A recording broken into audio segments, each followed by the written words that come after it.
Hello and welcome to Wilson's World Afcon Daily, episode 7, where we look back at day 6 of the action and look ahead to the games on the 28th of December.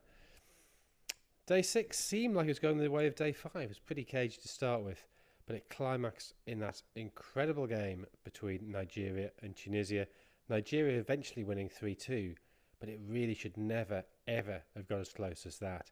Someday Nigeria will win a game comfortably and without stress, but that day was not the 27th of December 2025. They raced into a 3-0 lead against Tunisia. Goals from Victor Osimhen, Wilfred Ndidi, a lovely goal from Ademola Lookman, a little jink in the box to create space. They're 3-0 up, they're playing really well. Maybe 3-0 overstated their dominance, but Tunisia would switch to a back three, away from the 4-3-3 they normally use. I'm not sure what the thinking was there. They had used that against Brazil. This Nigeria, not Brazil, but they made them look like Brazil. That switch really didn't work from Sami Trabelsi. I think he's coming under increasing pressure. They went out in the group stage of the Arab Cup, don't forget. So I think results really do need to improve pretty quickly if he's going to hang on to his job beyond the end of the tournament. But then from 3-0 up, Nigeria suddenly just collapsed. They conceded on 74 minutes, and you could sense the panic. There's absolutely no sense that this is a team that knows how to see a game out, that has the calmness, the clarity of thought to get through games. The penalty that made it 3-2, I have to say, was a pretty iffy decision. One of those VAR handballs that we've all come to hate. But still, they should never have got in that position. And then it could have been even worse. In injury time, Fajani Sassi heading just wide, 6 inches to the right, and that ball was in. Maybe not even that much.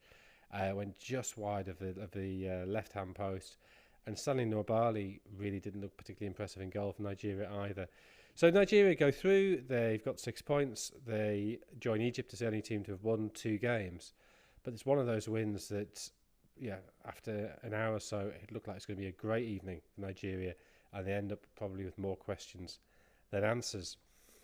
Earlier in the day in that group, in the big East Africa derby, Uganda's Alan Okello blasted his injury time penalty over the bar as the Cranes drew 1-1 with Tanzania, a result that leaves both teams on the brink.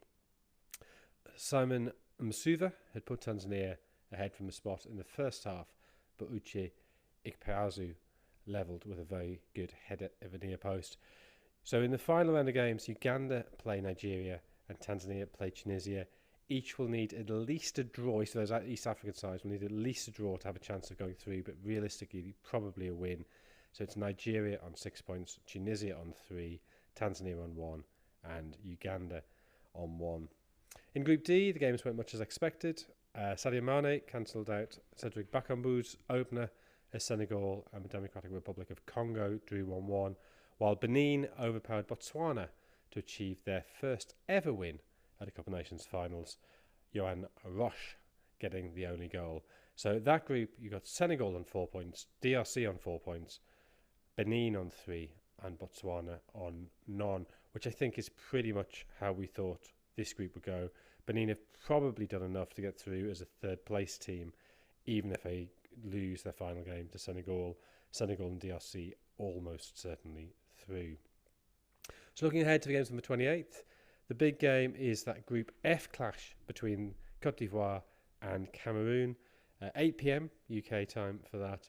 Both of them won their opening games 1-0, slightly differing styles. Cameroon, I thought, were a lot more coherent than we perhaps expected, given all the chaos around Samuel Eto'o resuming the presidency of Fecafoot, the sacking of a coach, the 2 different squads being submitted to CAF. But actually, they played pretty well in beating Gabon, who I have to say I was disappointed. I thought there'd be more from Gabon.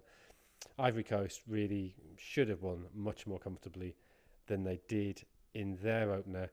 Lots of chances. Ahmed Diallo's goal, the only one that they took. The other game in that group is the 12:30 kickoff. So this group is the early game and the late game on the 28th. Gabon, who I have to, as I say, I think maybe I overrated them, but I expected better than the opening game. And maybe I'm underestimating how well Cameroon played in that game, but they play Mozambique, and I think they really need a much improved performance.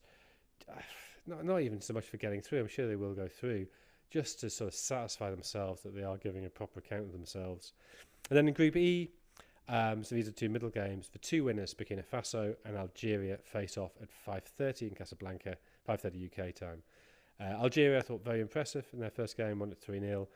Burkina Faso, in a less obvious way, were also impressive. They needed 2 injury time goals to beat Equatorial Guinea, but they had played very well through midfield. It was just in the box that their issues were. And I think, again, if the ball had dropped a little more kindly for them, they would have won that more comfortably. There are questions over that forward line, just because they have so many options. But I think the biggest one is, will Lassina Traore start? Having looked good coming off the bench. Equatorial Guinea played well enough in that game. Very purposeful in their defeat. A little bit naive, I think, having gone 1-0 up late on, especially being down to 10 men. They face the other loser, Sudan, who, of course, for them, just being at this tournament, given what's going on in Sudan, is a remarkable achievement. But the loser from that game will be under real pressure. So do enjoy those games, and we'll see you tomorrow. Thanks very much for watching and listening. See you then.